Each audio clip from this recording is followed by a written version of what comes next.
Complete news நேயர்களுக்கு அன்பு வணக்கம். இன்னைக்கு நடந்துட்டு இருக்க அரசியல் நிகழ்வுகளை பத்தி பத்திரிகையாளர் கார்த்திக் சார் கிட்ட பேச போறோம். வணக்கம் சார். வணக்கம். நல்லா இருக்கீங்களா? நல்லா இருக்கேன் சார். என்ன சார் சுத்தி சுத்தி ஒரே ஆளுக்கு மேல அடியா விழுந்துட்டு இருக்கு.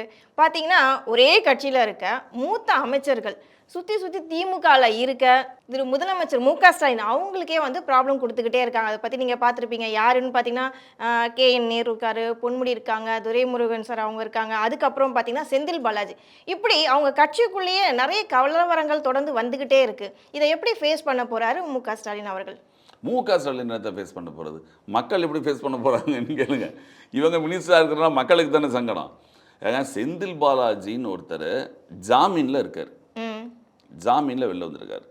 ஜாமீன்லேருந்து வெளியில் வந்த 2வது நாள் அவரை தூக்கி நீங்கள் மினிஸ்டர் போஸ்ட் கொடுக்குறீங்க. திருப்பி 3வது நாள் மினிஸ்டர் போஸ்ட் கொடுத்துட்டு மறுநாள் முதல்வர் சொல்கிறாரு, ஒரு தியாகியாக அவரை பார்க்கிறேன். ஆமா, இது வந்து ரொம்ப பரபரப்பா பேசப்பட்டது எல்லார்கிட்டயும். அவர் என்ன தியாகி வேலை பண்ணிட்டாருன்னு எல்லாருமே பேசினாங்க. செக்கிழுத்த சம்பளம் அவரு ஒரு 260 பேர்ட்டையோ போக்குவரத்து துறையில் வேலை வாங்கி தரேன்னு சொல்லிட்டு லஞ்சம் வாங்கின கேஸ் தான் அந்த கேஸு. அந்த கேஸு வந்து நடந்தது அதிமுக பீரியடில். அதிமுக பீரியடில் இவர் வெளில வந்தவுடன் நடந்தது. திமுக தான் அது கண்டிப்பாக நடத்த வேணும்னு சொன்னது. திருப்பி இதே திமுக தான் இவர் மிகப்பெரிய தியாகி புனிதர் பட்டம் கொடுத்துட்டாங்க. சரி, அந்த கேஸுக்குள்ளெல்லாம் போவானா விட்டுருங்க. சுப்ரீம் கோர்ட்டு ஜாமீன் கொடுக்குது. ஜாமீன் கொடுத்த 2வது நாள் தமிழக அமைச்சரவையை பொறுப்பேற்கிறார். 3வது நாள் தியாகின்னு சொல்லி ஒரு பட்டம் வாங்குறாரு. மீண்டும் அதே மதுவிலக்குத்துறை மின்சாரம் அவர் என்ன பட்டம் எது பொறுப்பு வைத்தாரோ அதே பொறுப்புகள் தரப்படுது. அமைச்சராக பொறுப்புகள் தரப்படுது. அப்போவே கடும் விமர்சனங்கள் வந்தது. ஜாமீனில் வந்தவருக்கு உடனடியாக, ஏன்னா கோர்ட்டில் இந்த மாதிரி கேஸ் வரும்னு எதிர்பார்த்தது தான் எல்லாருக்குமே தெரியும். கண்டிப்பாக கோர்ட்டில் கேட்பாங்கல்ல. இப்போ கரெக்டாக அடிச்சிருக்காங்க கோர்ட்டில். ஒரே ஒரு விஷயம் சொல்லியிருக்கேன், நான் உங்களுக்கு வந்து மெரிட் படி உங்களுக்கு ஜாமீன் தரல. மெரிட் நன்னடத்தைக்காக அதை மீனிங் அதானே மெரிட் படி ஜாமீன் தரல. ஒருத்தருடைய அடிப்படை உரிமை காக்கப்பட, ஒரு வருஷமாக உள்ளே இருக்கீங்க, அடிப்படை உரிமை காக்கப்பட வேண்டும்ன்ற காரணத்துக்காக தான் உங்களுக்கு வந்து ஜாமீன் கொடுத்தது.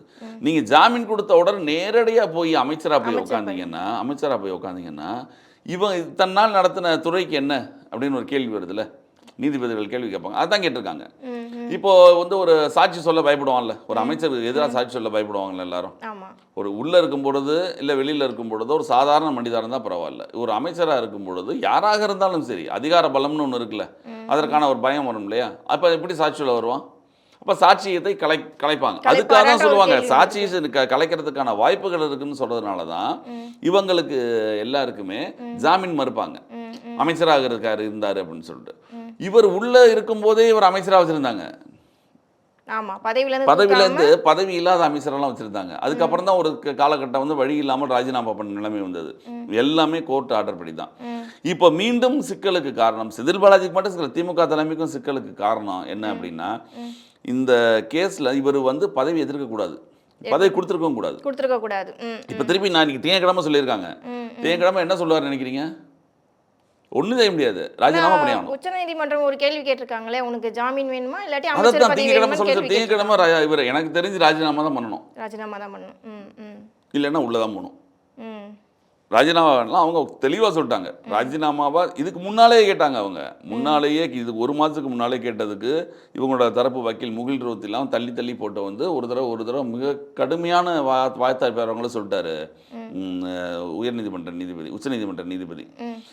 தள்ளி போடாதீங்க, உங்களுடைய பதில் சொல்லுங்கன்ட்டு. இவங்க இழுத்துல கொண்டு நிப்பாட்டினாங்க. எப்படியாவது கடைசின்னு நினைச்சாங்க, ஜாமீனுக்கு இல்லை ஃப்ரீயாக எல்லாம் நினைச்சாங்க. அது முடியறதுக்கான வாய்ப்பு இல்லை. ஏன் அப்படின்னா உச்சநீதிமன்றம் இவர்கள் ஜாமீன் தந்தது இவர் அமைச்சர் ஆவதற்காக இல்லை. அதை உச்சநீதிமன்றம் விரும்பலை. இதுதான் உண்மை. மக்களுக்கே ஒரு ஆச்சரியமா இருக்கும்ல, ஜெயிலேருந்து வரீங்க, வந்து 2வது நாள் நீங்க பதவி இருக்கிறீங்க அப்படின்னா, அதே துறைக்கு பதவி இருக்கிறீங்க அப்படின்னா, இவருக்கு எதிராக சாட்சி சொல்றவங்க எல்லாம் என்ன பண்ணுவாங்க? பயப்படுவாங்கல்ல. அந்த பயத்திற்கு உச்சநீதிமன்றத்தோட கடமை. இவர் வழியே எனக்கு தெரிஞ்சு வேறு வழியே இல்லை. இது ஒரு இன்னொரு கேஸ் வரிசையா பாத்தீங்கன்னா, அவர் சம்பந்தப்பட்ட கேஸ் இன்னொரு கேஸ் இருக்கு. டாஸ்மாக்ல இவங்க சோதனை நடத்துறாங்க அமலாக்கத்துறை. சட்டவிரோதம்னு அறிவிக்க கோரி டாஸ்மாக் நிர்வாகம் நீதிமன்றத்தில் வழக்கு தொடுக்குது. உயர்நீதிமன்றம் வழக்கு தொடுக்குது. அதே நாள்ல தீர்ப்பு வந்திருக்கு. சும்மா இருக்கிறத ஊதிக்கிறதாண்ட ஆண்டின்ற கதையா சும்மா இருந்தது. இப்ப என்ன சொல்லிட்டாங்கன்னா கோர்ட்டு, நீங்க உடனடியாக சோதனையை தொடரலாம்ட்டாங்க. டாஸ்மாக் நிர்வாகம் போய் நீங்கள் ஒரு இதில் கோர்ட்டில் வந்து வழக்கு தொடுக்குறீங்க அப்படின்னா வெளியில் இருக்கவங்க சிரிப்பு வருமா வராதா? டாஸ்மாகில் ஊழலே நடக்கலை அப்படின்னு எவனா சொன்னான்னா, இப்போ இந்து அறநிலையத்துறை வந்து எங்களை வந்து அசிங்கப்படுத்துகிறாங்க, கோவிலுக்குள்ளே போலீஸ் வருது அப்படின்னு சொல்லி ஒரு வழக்கு தொடுக்கலாம். போலீஸ் ஒரு வேளை வந்துன்னு வச்சுங்களேன், ஈடி போகுது கோவிலுக்குள்ளே, அறநிலையத்துறையோட ஆஃபீஸ்லேயே போய் செக் பண்ணுது, கோவிலுக்குள்ளெல்லாம் போகுது அப்படின்னா அந்த கோவிலில் இருக்கிறவங்க நிர்வாகிகள் தனிப்பட்ட கோவில், இந்து அறநிலையத்துறை கோவிலே சொல்கிறேன், அவங்களே ஒரு பக்தர்கள் இருக்கக்கூடிய மதிக்கக்கூடிய இடத்துல வந்து அமலாக்கத்துறை உள்ளே வருது அப்படின்னு நீங்கள் வந்து ஒரு குற்றச்சாட்டு சுமத்தலாம். டாஸ்மாகில் ஊழல்னு ஊருக்கே தெரியும், நீங்கள் அதில் போயிட்டு நீங்கள் மூடி மறைச்சு அதுவும் போய் கோர்ட்டில் போய் நாங்கள் தவறை செய்யங்களை வந்து கொடுமைப்படுத்துகிறாங்கன்னு சொன்னால் எவனா நம்புவாங்க? அடிப்படை நம்ம நம்புவோம் முதல்ல, அப்புறம் நீதிபதிகள் அப்புறம் எப்படி நம்புவாங்க? இது தமிழக அரசுக்கு மிகப்பெரிய ஒரு சிக்கல். 2 கேஸுமே மிகப்பெரிய சிக்கல். இப்போ ராஜினாமா அவர் பண்ணலைனாலும் சிக்கல், பண்ணினாலும் அசிங்கம் தான். நீங்கள் ராஜினாமா பண்ணி தான் தீரணும், வேறு வழி இல்லை. இவங்க கோர்ட்டில் வேறு என்ன வாதாட போகிறாங்கன்னு தெரியல. எனக்கு தெரிஞ்சு வேறு வாய்ப்பே கிடையாது. இவர் திங்கக்கிழமை இன்றைக்கி என்ன 2 நாள் இல்லை, இன்னும் 2 நாள் இருக்குது. திங்கக்கிழமை அவர் போய் ராஜினாமா செய்து தான் ஆவார், வேறு வழி கிடையாது. இங்கே வந்து கோர்ட் திருப்பி வந்து அமலாக்கத்துறை ரெய்டு வரப்போகுது. டாஸ்மாக் ஊழல் தான் இவங்க தான் சொல்கிறாங்க, 1000 கோடியே கம்மின்றாங்களே, கொள்ளை அடிச்சிருக்காங்க. இது ஒன்று தெரியுமா, சட்டப்பேரவையில் சொல்கிறாரு அன்னைக்கு தான் இந்த தீர்ப்பு வரும்பொழுது சட்டப்பேரவையில் பேசிக்கிட்டு இருக்காரு இவர் செந்தில் பாலாஜி, பாட்டிலுக்கு 10 ரூபா இந்த ஆட்சியில் தான் வாங்குறோம்னு சொல்றாங்க. அதிமுக ஆட்சியிலேயே வாங்கியிருக்காங்க. இது ஒரு ஸ்டேட்மெண்ட், இது ஒரு பேச்சு. எவ்வளோ பெரிய அசிங்கம். நீ அவன் தப்பு பண்ணான் தானே உடனே உங்களை கூப்பிட்டுருக்கு. பாட்டிலுக்கு 10 ரூபாய் அதிகமாக வாங்கியிருக்காங்க, ஏற்கனவே ஆட்சியில் வாங்கியிருக்காங்க. அதில் வந்து 6000 சொச்சம் பேர் மேலே நாங்கள் வழக்கு பதிவு பண்ணியிருக்கு, 16,000 கோடி அதில் வந்து ஊழல் வந்தது அப்படின்னு நீங்கள் சொன்னீங்களா? அதே இதை நீங்கள் பண்ணுறீங்கல்ல. இப்போ நீங்கள் நான் பண்ணலான்னு சொல்லலை, அவர் பண்ணுறேன்னா அவரும் ஒத்துட்டு இருக்காங்க. நாங்கள் பாட்டிலுக்கு 10 ரூபா வாங்கலைன்னு சொல்லலை, அவங்க வாங்கினாங்கல்ல. அப்படின்னா இது என்ன ஒரு அமைச்சர் வாங்குவேன்ற மீனிங்கா? ஒரு அமைச்சர் ஒரு சட்டமன்றத்தில் பேச்சாது. இது எல்லாமே திமுக அரசாங்கத்துக்கு ஒரு சிக்கல் தான், ஒரு அசிங்கம் தான், ஒரு அவமானம் தான். இது எல்லாமே 2026 தேர்தலில் எதிரொலிக்கும். ஆல்ரெடி ஏற்கனவே நம்ம பேசின மாதிரி பல்வேறு, நீங்கள் சொல்லுங்கள் அப்புறம். ஸோ இப்போ இன்னொரு விஷயம் பார்த்தீங்கன்னா, இந்த அரசியல் சதுரங்க வேட்டை இருக்குல்ல, ஒரு பக்கம் திமுக, அதிமுக, பாஜக, இந்த சதுரங்க வேட்டையில் வரக்கூடிய 2024 இப்போ 26 எலெக்ஷனில் திமுகவுக்கு வந்து இது எல்லாமே ஒரு பலத்த பெரும் அடியாக தானே இருக்கும். ஏன்னா அவங்க கட்சியில் இருக்க அதான் சொல்கிறேன், இப்போ நீங்கள் அந்த பக்கம் பார்த்தீங்கன்னா ரொம்ப ஸ்ட்ராங் ஆகிடுச்சு. ஸ்ட்ராங் ஆகிட்டு கூட்டணி கட்சியில் ஸ்ட்ராங் ஆகிட்டே, கூட்டணி கட்சி நல்ல ஸ்ட்ராங் தான். அதிமுக பிஜேபி கூட்டணி நல்ல ஸ்ட்ராங். அதில் பாமகவும் வரப்போகிறாங்க, தேமுதிகவும் வரப்போகிறாங்க, பயங்கர ஸ்ட்ராங் தான். அப்போ இவங்க நினைத்த எளிதான வெற்றி எல்லாம் கிடையாது. அப்போது இந்த நேரத்தில் இது போன்ற சிக்கல்கள் அதிகமாக இருக்கும்போது இன்னும் இவங்களுக்கு பிரச்சனை தான். இன்னும் மேலும் மேலும் முதலமைச்சர் தான் தலைவலி அதிகமாகவே இருக்கும். முதலமைச்சரோட வேலையே தான் இவங்களை சரி பண்ணுறதானே. இவர் சரி பண்ண முடியலன்னு என்ன பண்ண முடியும்? இவங்களே சரி பண்ணிட்டு அந்த மக்களுடைய பிரச்சனை யார் தீர்ப்பா? இவங்களையே பார்த்துக்கிட்டு இப்போ மூத்த அமைச்சர்கள் கட்சிக்குள்ளே இருக்க இவங்களுக்கே ஒவ்வொருத்தரும் ஒரு பிரச்சனை தூக்கிட்டு வராங்க. இதெல்லாம் ஒரு விஷயமா? கலைஞர் கருணாநிதி பார்க்காத பிரச்சனையா? காலையிலிருந்து எத்தனை பிரச்சனைகள், அதெல்லாம் இவங்களுக்கு சாதாரண. அரசியல்வாதிகள் அவங்க பார்த்துருவாங்க, சாதாரணமா பண்ற மாதிரி சொல்ல வரீங்க, பார்த்துருவாங்க. மக்களிடம் கெட்ட பேர் ஏற்படும் தான். ஏற்கனவே இந்த ஆட்சி மேலே கடுமையான விமர்சனங்கள் பல இருக்குது. இந்த கள்ளச்சாராய சாவுலேருந்து பிரச்சனைகள் என்ன, இங்கே வேங்கை வயல் இன்னும் தீராத பிரச்சனை. இனி என்ன இந்த முடிவுன்னு தெரியல. இவங்க சொல்கிறத அவங்க ஒத்துக்க மாட்டேன்றாங்க, திருப்பி அது ஒன்றும் உண்மையான குற்றவாளிகள் கிடையாதுன்றாங்க. இதை தவிர பல்வேறு பிரச்சனைகள், ஊழல், நிறைய பிரச்சனைகள் இருக்குது. இதோடு இதெல்லாம் சேர்ந்ததுன்னா இந்த கவர்மெண்ட்டுக்கு 2026 சிக்கல்கள் கண்டிப்பாக இருக்குது வாக்கு கேட்கறதுல, அப்படிங்கிறது உண்மைதான். சார் இது ஒரு பக்கம் இருக்கும் போது இப்போ இந்தியா பாகிஸ்தான் வந்து இப்போ நமக்கு எல்லாருக்குமே தெரியும், டெய்லி நம்ம நியூஸ் பார்த்துட்டு தான் இருக்கோம். இந்த வருத்தத்துக்குரிய துக்ககரமான ஒரு செய்தி. ஆமாம். இப்போ இதே வந்து தமிழ்நாட்டில் இருக்கிற அரசியல் கட்சி தலைவர்கள் தான் இதை வந்துட்டு ஒரு அரசியலாக எடுத்து பேசுகிறாங்களே, உங்களுடைய கருத்து? இல்லை, இந்த சமூக ஊடகங்களில் பார்த்தீங்கன்னா கருத்துக்கள் ரொம்ப ஒரு ஒரு முட்டாள்தனமாகவும் ஒரு தவறாகவும் பதிவிடப்படுது கருத்துக்கள். நடந்தது என்ன? காஷ்மீரில் சுற்றுலாக்க போனவங்களை பாகிஸ்தானை சேர்ந்த பயங்கரவாதிகள் அவர்கள் சுட்டு கொண்டாங்க. இது வந்து வெறும் பயங்கரவாதிகள் ஒரு காஷ்மீரில் இருக்கிற 28 பேரை சுட்டு கொண்டாங்க அப்படின்ற நிகழ்வு இருந்திருந்தால் வேற. நீ இந்துவா அப்படின்னு கேட்டு, இது உண்மைதானே? நம்ம எல்லாரும் பார்த்தோம்ல, அவங்க சொன்னது எல்லாரும் பார்த்தோம்ல. அப்போ அந்த இடத்துல மதம் வந்துருச்சு. இன்னொன்று, இது வந்து இங்க இருக்கக்கூடிய இஸ்லாமியர்களுக்கும் அதுக்கும் எந்த விதமான தொடர்பும் கிடையாது. இங்க இருக்கிற இஸ்லாமியர் இந்தியர்கள். ம்.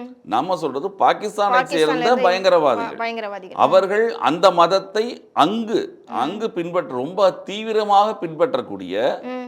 பயங்கரவாதிகள் இருக்காங்க இல்லையா, அவங்க செய்த செயலை நம்ம கண்டிக்கிறோம் ம். ம். இல்லையா.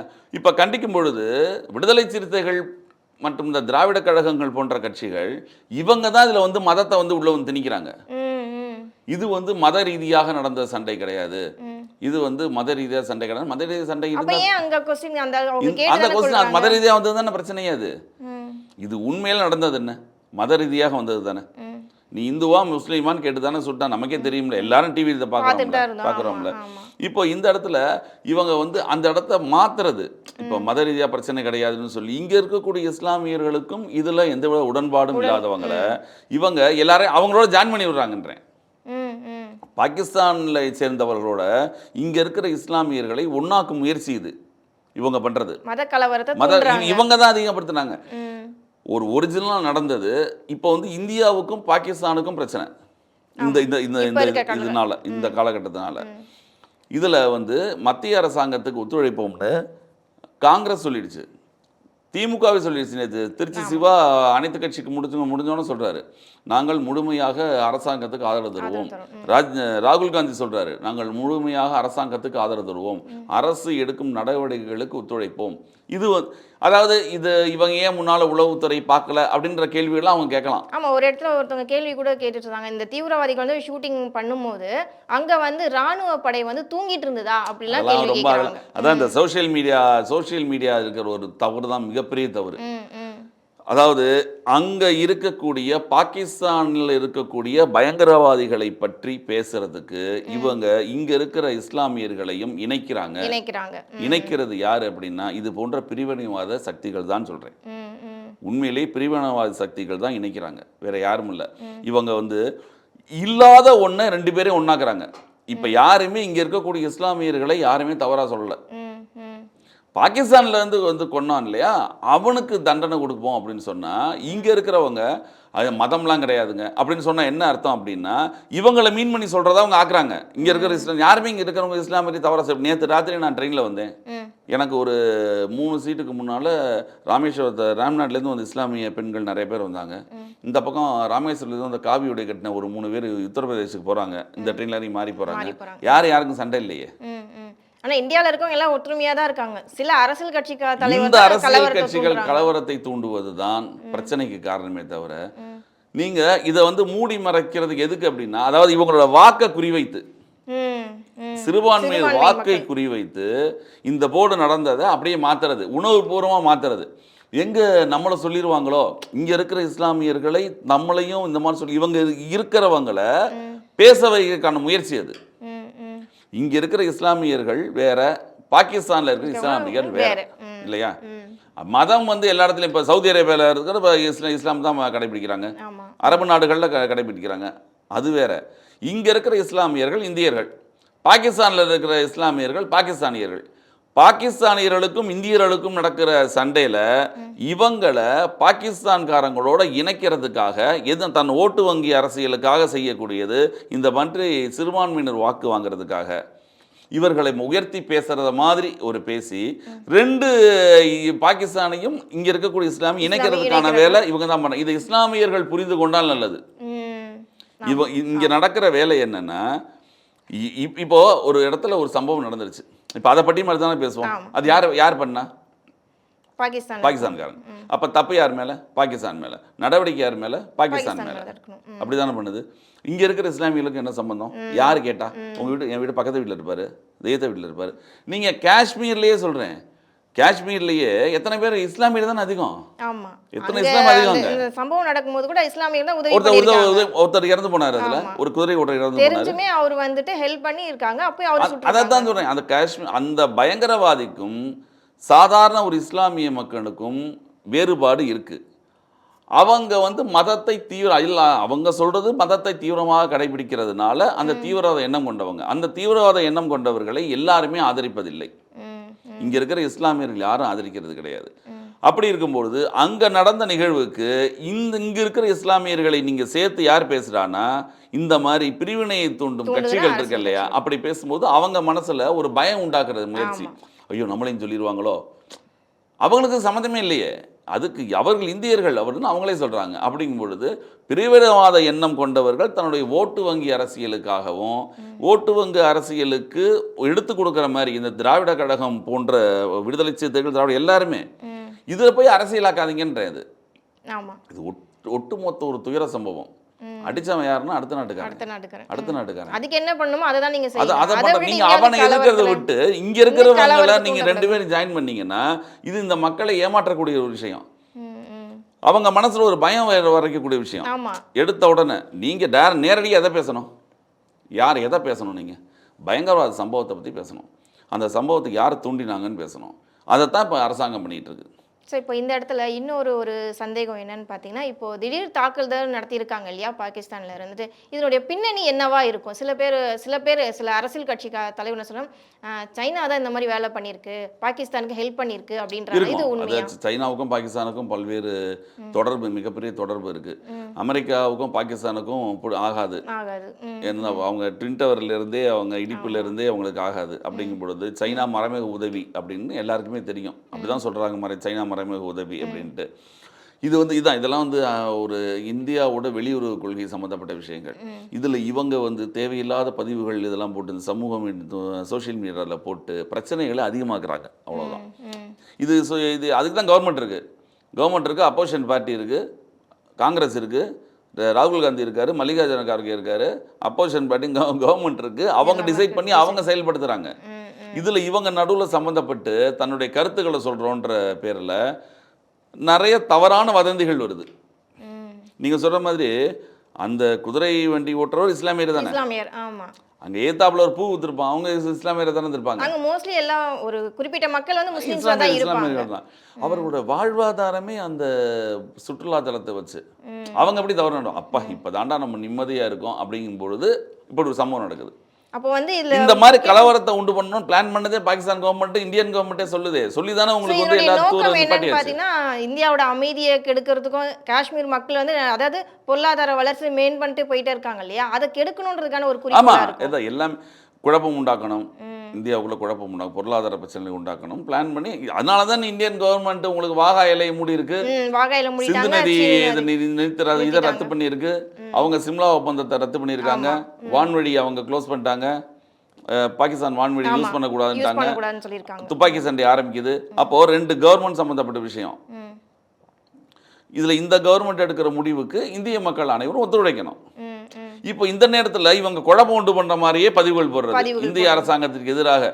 ஒரு பிஜேபியை எதிர்க்கிறேன்ற பேரில் நீங்கள் அரசாங்கத்திற்கு எதிரான கருத்துக்களையும் தேசத்துக்கு எதிரான கருத்துக்களையும் இவர்கள் விளைவிக்கிறார்கள். இந்த இடத்துல ஒரு விஷயம் நம்ம படித்தோம். இவர் சுப்பிரமணிய சுவாமினா சொல்லியிருக்காரு, அமித்ஷாவும் மோடியும் ராஜினாமா. அவருக்கு ஆரம்பத்திலேயும் சுப்பிரமணிய சுவாமிக்கு உங்களுக்கு ஆகலை, அவர் எது கட்சியில் வச்சிருக்காங்க தெரியல, நீக்கிட்டு போயிடலாம். அவர் சிங்கிள் மேன், அவர் பெரிய ஆளாக இருந்தார், இல்லைன்னு சொல்ல, பெரிய அறிவாளி, இவர் பெரிய ப்ரொஃபஸராக இருந்தவர், எல்லாம் அறிவாளி எல்லாமே தான். அவருக்கு தனக்கு எந்த விதமான இதுவும் பொறுப்பும் தரலன்றது ரொம்ப நாளாக விரக்தியில் இருந்து இப்போன்னு பேசல. அவர் ரொம்ப நாளாக மோடியை பற்றி திட்டுறாரு. அவர் அவங்க ஆக்சுவலாக மதிக்கவே இல்லை. அவர் ஒரு பெரிய மதிப்பு. அதனால இவங்களுக்கு என்னன்னா பிஜேபிக்குள்ளேயே ஒருத்தர் திட்டானா அந்த அவரை சொன்ன ஹைலைட் பண்ணுவோம், அப்போ தானே தான் பிழைக்க முடியும். இது வரைக்கும் சுப்பிரமணிய சாமி சொன்னதெல்லாம் ஏற்றுக்க மாட்டாங்க. இப்போ சுப்பிரமணிய சாமி சொன்னதை உடனே ஏற்றுக்குவாங்க. ஏன்னா சுப்பிரமணிய சாமி சொல்லிட்டாரு பார்த்தீங்களா, அவரே சொல்லிட்டாரு. அப்போ அவர் சொன்ன எல்லா கருத்தையும் ஏற்றுக்குவீங்களா? இதுக்கு முன்னால் ஏகப்பட்ட கருத்துக்கள் சொல்லியிருக்காரு, அதை ஏற்றுக்குவாங்களா அவங்கெல்லாம்?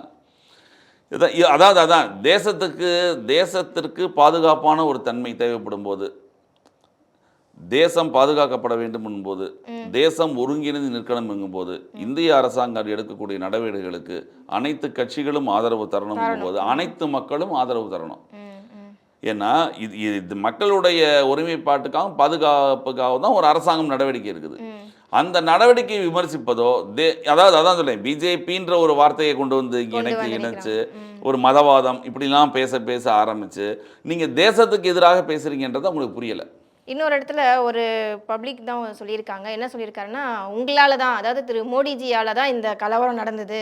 ஏன்னா, அங்க வந்து தீவிரவாதி என்ன கேட்குறான், நீங்க ஹிந்துவா கேட்டு தானே அவரு சுட்டுக்கொலை. அப்போ உங்களால தான். நீங்க எப்ப பார்த்தாலும் ராம ஜெயம், ஸ்ரீராம் ஜெயம் சொல்றனால, உங்களால தான் இந்த கலவரம் நடந்ததுன்ட்டு ஒரு பப்ளிக்ல சொல்றாரு. கொன்னவன் நல்லவன். கொன்னவன் நல்லவன். நீங்க நீங்க இந்துவா கொன்னவன் நல்லவன். இந்துவான்னு கேட்டு சொல்றது கேட்டு கொன்னவன் நல்லவன். ம். இதுக்கு யாரோ ஒருத்தர் காரணமா இருந்திருக்காருன்னு இவங்க ஒருத்தர் சொல்லி அவர் கெட்டவர். ஆமா. கொன்னவன் ஓகே. இதுக்கு மோடி தான் காரணம். இதுக்கு மோடி தான் அப்படிங்கிற காரணம். மாதிரி பப்ளிக்ல அதான் ஒரு ட்ரோல். அதான் இது இது இந்த இந்த மாதிரி விஷயங்களை இந்த மாதிரி கட்சிகள் ஊக்குவிக்கிறது தான். இந்த மாதிரி கட்சிகள் செய்கிறது தான் காரணமே தவிர, அதான் இவங்க பிஜேபி எதிர்க்கிறேன்ற பேரில் இவங்க தான் இங்கே பிரிவினையை மீண்டும் தூண்டுறாங்க. தேசத்துக்கு தவறான விஷயங்களை சொல்கிறாங்க. இன்னொன்று தேச பாதுகாப்புக்கு அச்சுறுத்தலாக இருக்காங்க. இன்னொரு வார்த்தை கூட சொல்லுவேன், பாகிஸ்தான் தீவிரவாதிகளோடு இவர்கள் மகா மோசமானவர்கள். மோசமானவர்கள். உண்மையிலே பாகிஸ்தான் பயங்கரவாதிகளுக்கு கூட அவங்களாவது ஒரே பக்கம் என்னோட இதுதான் இருக்காங்க. இவங்க அப்படி கிடையவே கிடையாது. அவங்கன்னா அவன் தேசத்துக்கு கரெக்டாக இருக்கான். இவங்கலாம் சீப்பர் ஸ்லர் மாதிரி பண்ணுவாங்க. பாகிஸ்தான் பயங்கரவாதியாவது பாகிஸ்தானுக்காவது இதுவாக இருக்கான். AK-47 வச்சு ஆமா, சுட்டுவாங்க. இவங்க ஸ்லீப்பர் ஸ்லர் மாதிரி சுட்டு இவங்க தான் வார்த்தையிலும் தன் கருத்துலையும் இங்கே தேசத்தை துண்டாடுறதுக்கான எல்லா அனைத்து வேலையிலும் பார்க்குறாங்க. இவர்களை அடக்குவது இந்திய அரசின் கடமை. ஸோ அப்போ வந்துட்டு இன்னும் நடக்கக்கூடிய காலங்களில் பார்த்தீங்கன்னா இந்தியா பாகிஸ்தானுக்கான முடிவுகள் என்னன்னு நம்ம பொறுத்திருந்து பார்ப்போம். நிறைய விஷயங்கள் நீங்கள் தெளிவாக சொல்லியிருக்கீங்க மக்களுக்கு. தொடர்ந்து பேசுவோம் சார். வணக்கம். வணக்கம்.